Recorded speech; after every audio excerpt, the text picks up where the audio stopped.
மாதா பிதாவும் என் மன்னனும் தெய்வமும் நீதான் என ரமண நின்மலனே பேதையேன் உள்ளத்து உணர்த்தினை ஓவலர உணர்வு என் உள்ளத்து உருமாறு அருள். அன்பார்ந்த ஸ்ரீ ரமண பக்தர்களுக்கு என்னுடைய மனமார்ந்த பணிவான வணக்கங்கள். ரமணன் என்கிற ஞானச் சுரங்கம், ரமணன் என்கிற பரம்பொருள், அதோடு வாழ்கின்றோம் நாம். இந்த வாழ்வில் இன்றைக்கி எதை பார்க்க போகிறோம் அப்படின்னா, சும்மா இருத்தல். நான் எப்படி சும்மா இருக்கேங்கிறது மட்டும் நான் விளக்கி சொல்லலான்னு இருக்கேன். இது என்னுடைய சும்மா இருத்தல். இன்றைக்கி ஒரு மேட்ரு போட்டேன். எதையும் தேட வேண்டாம், கண்டு அடையவும் வேண்டாம், சும்மா இருந்து பாரேன். என்ன ரமணன் செய்கிறான் செய்விக்கிறான் என்பதை ரசித்து பார், எல்லாம் இன்பமயமாகும். தான் போட்டேன். இதை கொஞ்சம் விளக்கமாக சொல்லணும்னு ஆசைப்பட்றேன். அதாவது நம்ம ரமணருடைய உலகத்தில் வாழும் பொழுது நம்ம உண்மையாக சொல்லணுன்னா புற உலகத்திலிருந்து கொஞ்சம் விடுபட்டு விலகி மாறி வாழ்கின்றோம். அதுதான் உண்மை.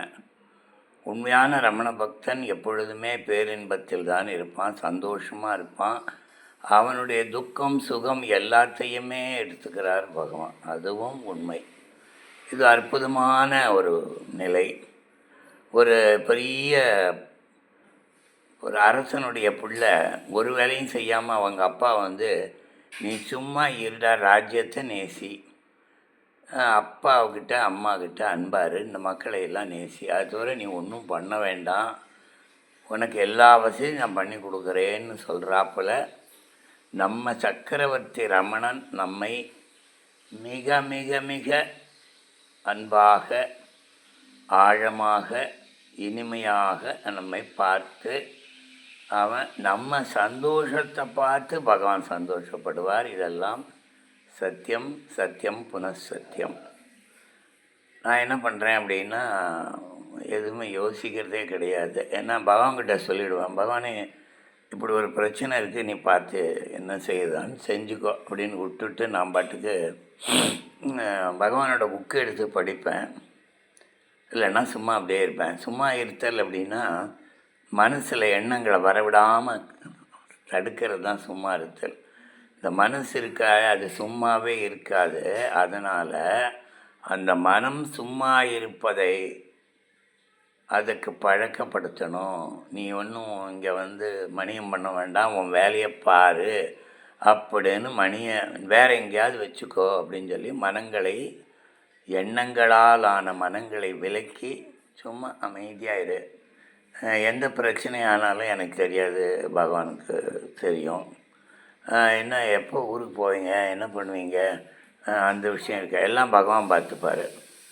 உண்மையிலே பகவான் பார்த்துக்கிறாரா என்றால், நீ சும்மா இருந்தால் பகவானே இந்த வேலை இருக்குது அப்படின்னா அந்த வேலையை பகவான் நமக்காக செய்வார். ரொம்ப ஆச்சரியமாக இருக்கும், நம்ப முடியாமல் இருக்கும். இதுக்கு நான் என்ன பிளான் பண்ணணும், எப்போ பண்ணணும், எல்லாமே பகவான் தீர்மானம் பண்ணி அழகாக சொல்லுவார். அது அப்படியே நம்ம செயலாக்கணும்.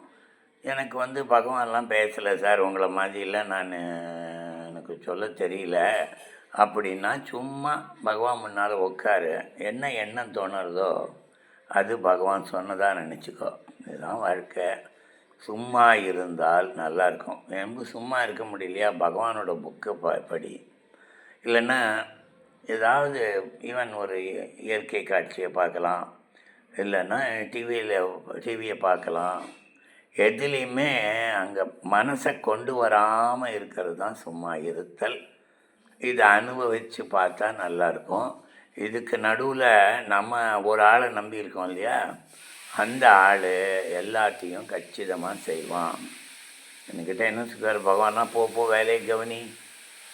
அப்புறம் அங்கே எப்பவும் சாதுவம் சுவாமிகளுக்கு சொன்ன அதே வார்த்தை, வந்த வேலையை பார் அப்படிம்பார். அவர் பார்த்துப்பார் எல்லாம். என்ன வேலை நான் பார்க்கணும் அப்படின்னா அந்த வேலையும் பகவானே சொல்வார். இப்படி எந்த விதமான கவலையும் இல்லாமல் இருத்தல் தான் சும்மா இருத்தல். ஓம் நமோ பகவதே ஸ்ரீரமணாய.